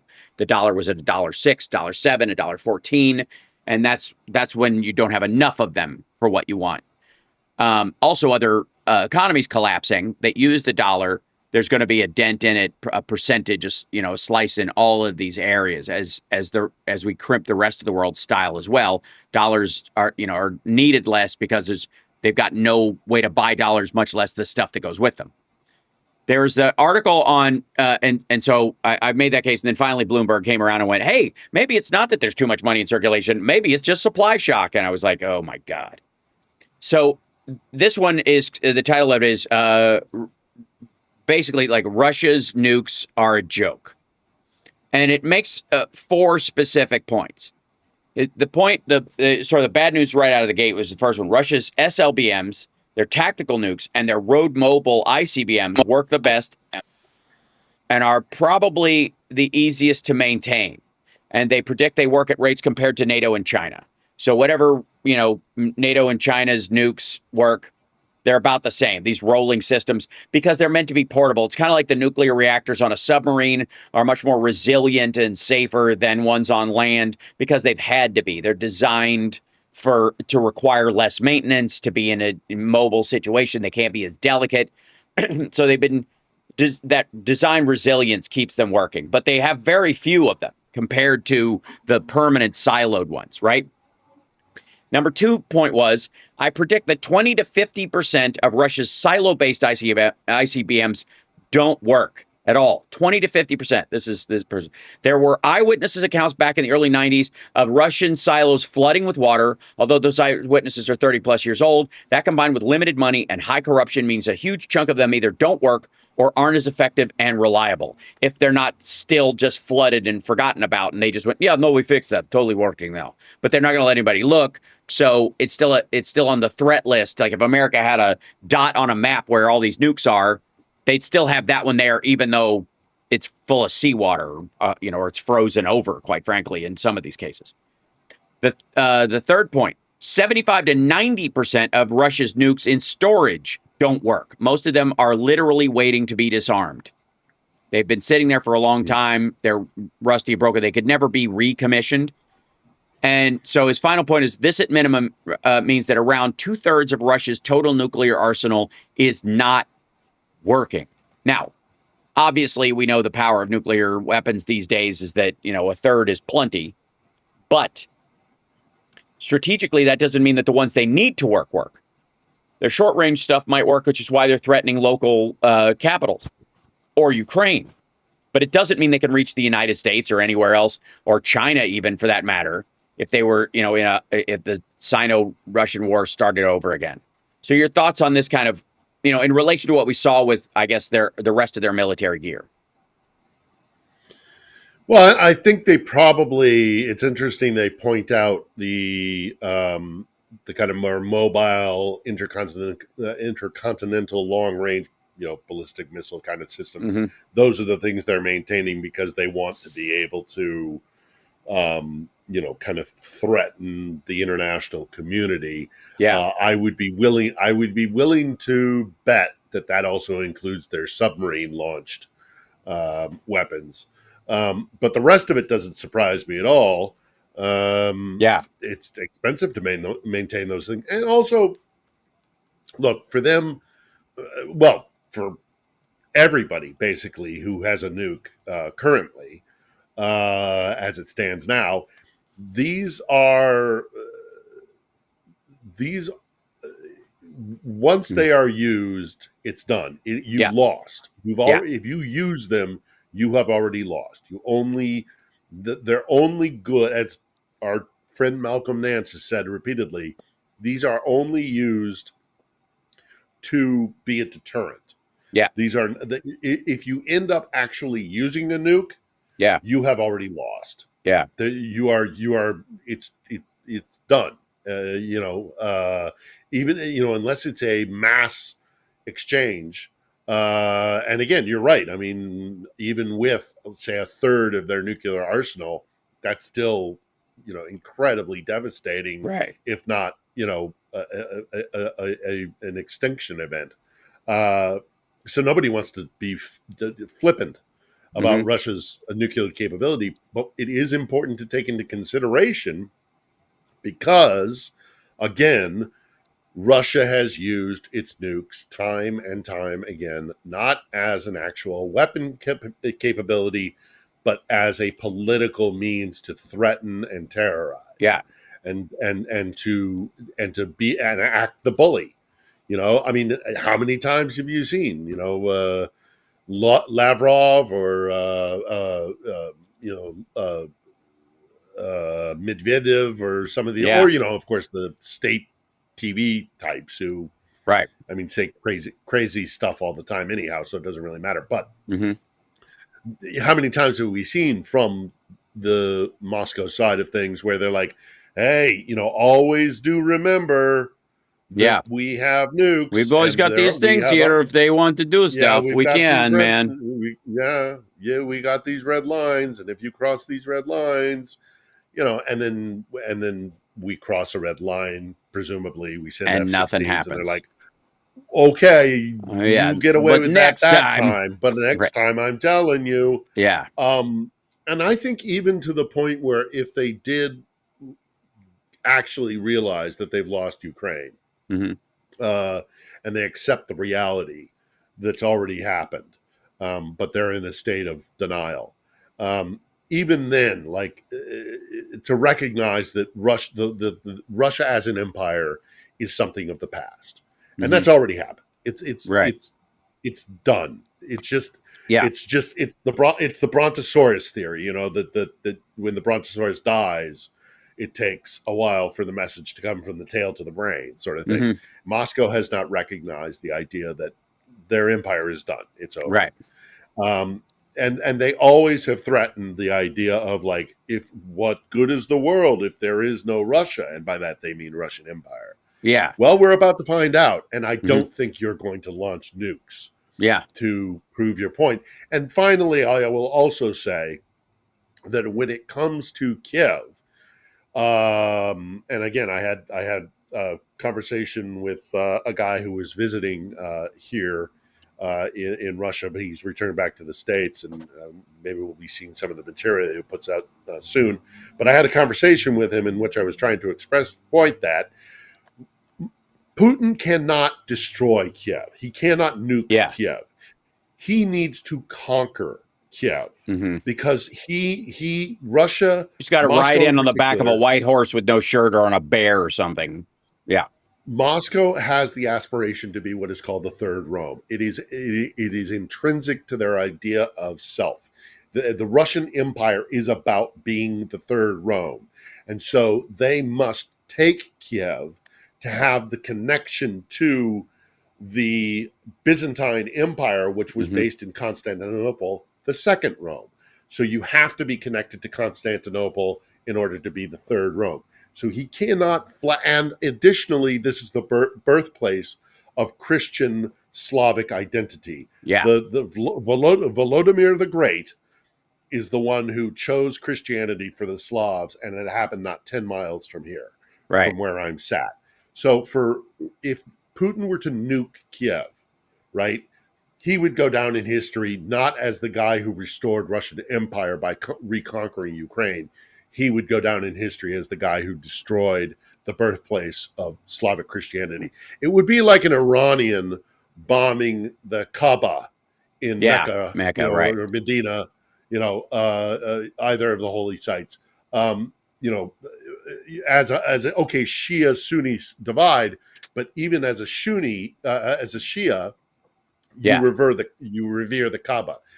They can't. You have to seize it at some point, but you can't you can't destroy it. Right? Agreed. You can't destroy it.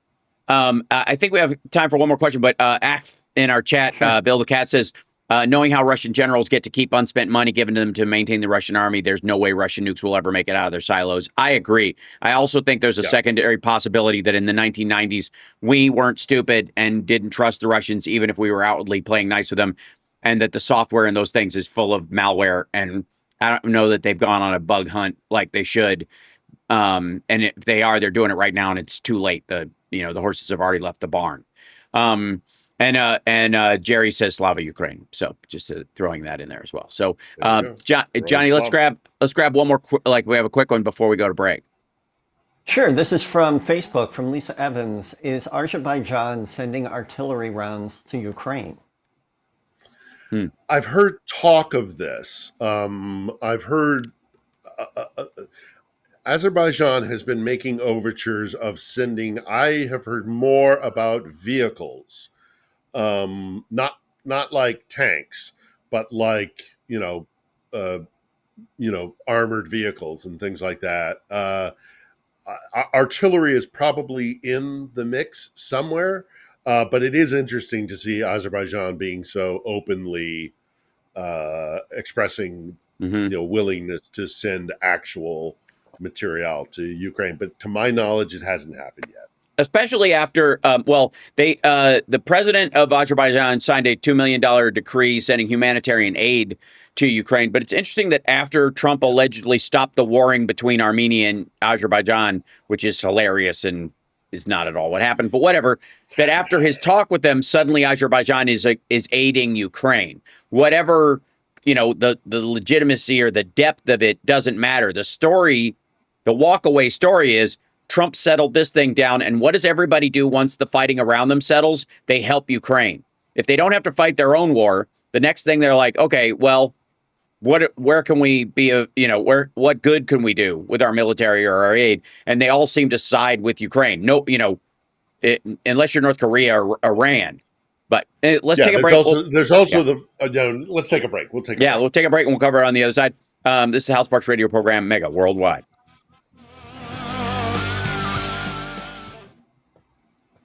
There's also the fact that Azerbaijan is a Turkic nation, and that's who got ran out of Crimea.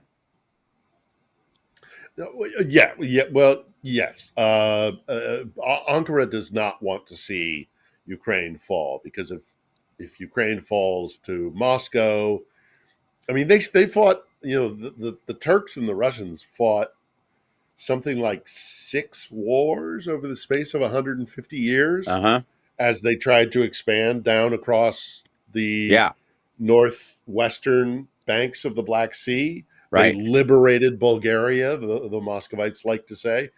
All of that is aimed at getting to Constantinople. In the grand scheme of things, Moscow would love to be in control of the Bosphorus, because then they really would have a guaranteed warm water port, because the Turks can always close the Bosphorus and your Black Sea is just bottled in. So stand by. In the very, very long term, I am happy, you are happy, let us be happy together, whether the weather is cloudy or sunny. I will always be your funny honey bunny. I am lucky, you are lucky, let us get lucky together, whether the weather is cloudy or breezy. I'll be there to say, hey, come on, let's take it easy. Cause isn't it nice to have the friends that you do? And isn't it nice that the sky is so blue? And isn't it nice to say I love you, chugga chugga choo choo, woo woo.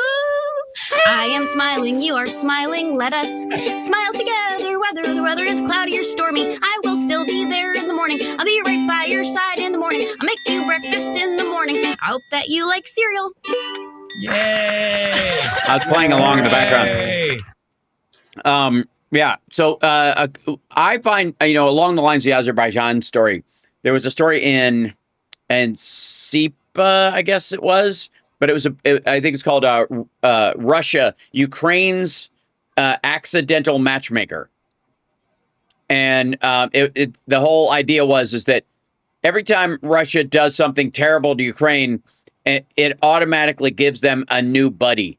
You could argue that it brought Finland and Sweden into NATO, and largely because of exactly what was going on in Ukraine and their recognition that it could happen to them, but also that they want to be able to support Ukraine once it eventually gets into NATO, because that will be necessary. The only thing that'll stop NATO expansion is Russian collapse, because Russia's not going to stop attacking its neighbors, and so you're going to need NATO as long as Russia as it exists now continues to exist. And that's the problem. It isn't that Russia's the problem or even the Russian people are the problem. It's that as long as there's this Ruski Mir attitude, you're going to need NATO because they're going to keep crawling. That's the whole point. Anywhere a Russian soldier puts his foot is Russian territory. What a nutty thing to say. Can you imagine an American president saying that? And by the way, there are Russian soldiers here. They're standing right outside the Russian consulate.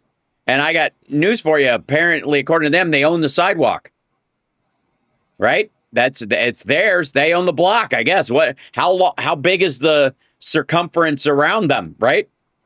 So every time Russia tries to cut them off, along those lines, they do this. Along those lines of like, now Ukraine is finding or is seeking out new relationships. That's the topic of this week's episode of On the Edge. Which we're putting out tomorrow at 8 p.m. Hopefully, God, willing that there's no technical issues like there were last week. Sure. It's with the professor, the head of the International Relations Department at Taras Shevchenko University, which is basically the most prestigious. Thank you, Jamal. It's the Harvard of Ukraine, or the it's the Oxford of Ukraine.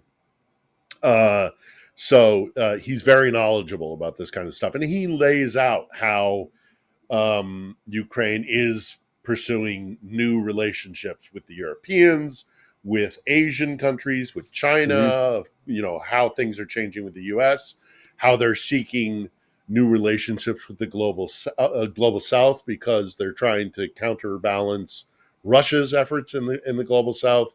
So it's a timely point of discussion about this new big player on the global stage, because I think Ukraine is going to be a big player on the global stage, is starting to make relationships with not only its neighbors but farther afield. Right. So again, that sort of accidental matchmaker part of it is that it really plays up the fact that every time Russia tries to push into these areas, it steps up opposition to them because nobody trusts them. They have no reason to. And then every time they attack somebody else, everybody gets this, oops, we're next attitude. And so there's a lot of backfilling going on with Ukraine with, Azerbaijan literally, they have an arms embargo because of Russia, because of the CSTO agreement or some tacit agreement that they have with them. To not give arms to Ukraine. They have said they got one of their buildings, one of their like gas industry companies that operates in Odessa was bombed by Russia in an attempt to blow up the energy infrastructure. And so Baku, like the Azerbaijanis, the leader said, like you hit another one of our buildings, we're going to lift the arms embargo entirely. And Russia's problem is that they can't, there's so much intermingled stuff because before there was all this corruption under Yanukovych. And one of the things about the Hunter Biden story is that, again, as the shepherd for the money, He was the guy to make sure that the money that came into that country got spent where it was supposed to. He didn't have to be an expert on oil and gas. It just had to make sure that if they said they were going to build a pipeline, the pipeline got built. That's as simple as that. As long as the money, they knew where it was going, and he was too famous to run off with it. He couldn't bug off with the money to Cyprus like other people had. And part of that was getting not just one country in there, or U.S. investors or European investors, but a bunch of different countries, because the more vested interests there were in these areas, the more targets Russia would have to avoid if they were hitting it. It got really difficult to not strike somebody you either have a deal with or somebody that you allege is an ally, like in the case of Azerbaijan. So if Russia wants to bomb the energy sector, before they could have just hit this state-owned one that Yanukovych had put in, and that would be that. But now there's like 10 different companies operating. And they're from, some of them are from adversarial countries like European countries, but some of them are from allies. Some of them are from friggin' Kazakhstan. So it's hard not to kill their own people while they're at it. And then they hit an American company in the West on purpose. And J.D. Vance is like, well, it's war. You know what happens? I don't know. They're not Americans now. It's very curious to me. Let's grab another question, Johnny. Sure thing. I've got one here from Ed's 3D Tech. Can you ask Philip how the transportation in Russia is going? Hearing there's some smoking issues and trains are breaking down. Yeah, I mean that's been going on for quite some time. Right. They're cannibalizing their own rail, like their train. Their fleets of trains and things like that. We hear a lot about that. We hear about some of the more distant lines are falling apart and not being repaired. So it also doesn't help that in Moscow, that the guys that hop up and do like train riding, touching metal bars to the conducting cables and get electrocuted. So you got a dead Russian on top of your train for the next 6 stops. Or a lot of these rail engineers are taking the $4,000 a month, which is, I'm sure, more than they're making working for the railways and signing up to the military, and so they're not around to maintain that as well. So there's a variety of reasons why that's all falling apart. That's right. Johnny, do we have another one? Sure do. Garrett, this one from Connie Kelly asked Philip about the water rationing in Donetsk and the fight for the canal, which is not getting a lot of press play. Mm-hmm. Yeah. The Russians destroyed a lot of the water infrastructure during the period of 2014 to 2022. And never really reconstructed it because they were fighting over it. The canal has been fought over many times before. I think it's still intact, but the reservoir from which they drew the water was part of the Kakhovka Dam explosion. That water, that body of water, was part of what fed the reservoir that would lead to the canal. So they're having to bring in water trucks into urban centers, and the water that is in the taps and stuff is corroded because the filtration system is apparently also damaged. This is a really big issue for the people in Donetsk, and of course the Russians are blaming the Ukrainians for it, but it's really their own. It's their own fault. And it's their own lack of care for their citizenry. The people of Donetsk are really suffering with a lack of potable water. Yeah, it's become one of those kind of crises that is of their own making. Curiously enough, for all the kind of threats that they're turning off the water and blah blah blah that the Vatniks like to throw around. The reality is that the Russians don't think it's important to maintain any of this stuff. They just don't. It's bizarre, but they don't care. And until it's a crisis, until it affects the bottom line of the war, it doesn't do anything. So they have been, they're boiling water. They're gathering it from, their old wells. Like everything you would do in an area which is basically under siege. Imagine being in a castle in the 1400s, and you had a river nearby, but you've been cut off from it. So now you've got to dig wells that are deep enough to pull water from that table, or gather rainwater or whatever, and then you have to purify it. You have to boil it. Like that's effectively where they are. When interestingly enough, though, the Ukrainians are not hitting water trucks. They're not hitting relief supplies for citizens at all. The Russians are, and that's also another thing we need to point out about this. Yeah. There's a very distinct aspect of this. I'm showing a picture on screen for those listening on the radio, but it's a picture of a water truck that the Russians are bringing into the area they hold in Donetsk and rationing water to people in jugs. And so people line up with these giant water bottles and fill them up and then take them home, not just to bathe with, or not just to drink, but to bathe with and work their toilets with. Although I would imagine it's a lot of rainwater running the toilets, but whatever.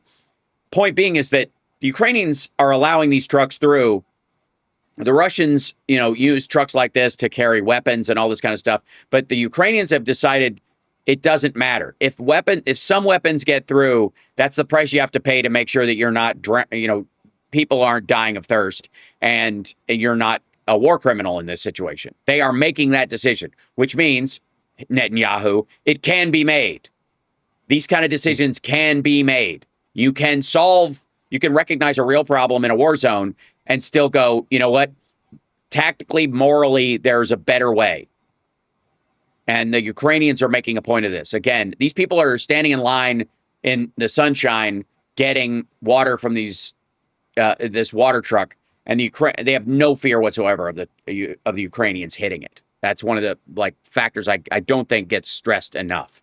Let's grab one last question. I think we got 2 minutes left. I want to remind everybody, though, that Phil has a show called On the Edge. Go to @PhilipItner on YouTube, and you can subscribe to the channel and watch the show.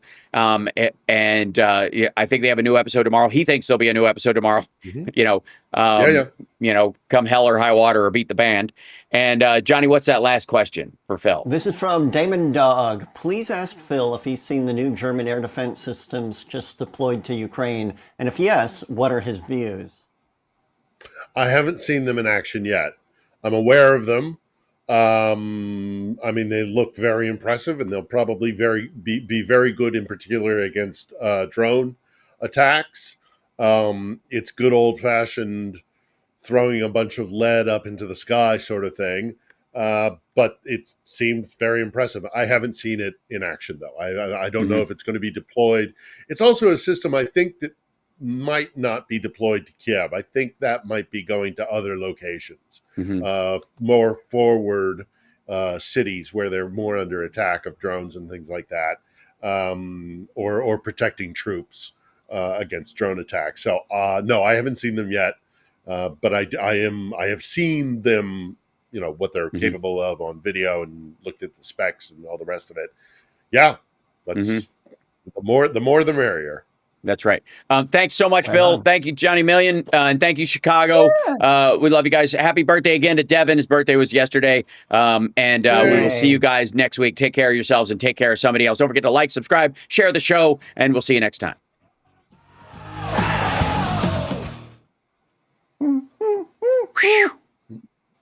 Thank you, Chicago. Thank you. There we go. Absolutely. Thanks, Chicago. See ya. All right. Well done, everybody. Yeah. Just run around. I actually was able to, in spite of the other issues, I was able to give everybody their own solo image this week a little bit, so we could isolate that. Cool. It's good. It was helpful while I was working on graphics instead of just having me staring up at the ceiling and try to figure out what because I'm the monitor where the stuff is all up here, so I'm always like, what? Just looks stupid, I'm sure, but anyways, it allows me to make the show work a little bit better. So Trump's there's this idea that he's going to have a private army patrol the demilitarized zone that will be created. This is their plan. Demilitarized buffer zone, 20 kilometers on either side of the frozen line. Ukrainian soldiers, first line of defense. Get Blackwater basically a Blackwater. U.S. to provide intelligence to Ukraine and peacekeeping, and in negotiation whether NATO or U.S. to be given command of the peacekeeping mission. It's just stupid. Like it's an all non-starter. All of it. Also, a militarized buffer zone is not going to work. No, that's a stupid idea. Especially if it also it just brings the light to this whole NATO expansion crap. Like if that's the case, if you're worried about a military on your border, then what's a demilitarized zone? Jesus Christ! What do you think's on the other side of the South Korean line? You dumb son of a bitch! Like that drives me. We're not on the air anymore, so it just it's so stupid idea. And it's so lame. The idea, even if it was a private militia, that wouldn't work. Right, exactly. He thinks Palantir is going to send drones and Atlas dogs in there.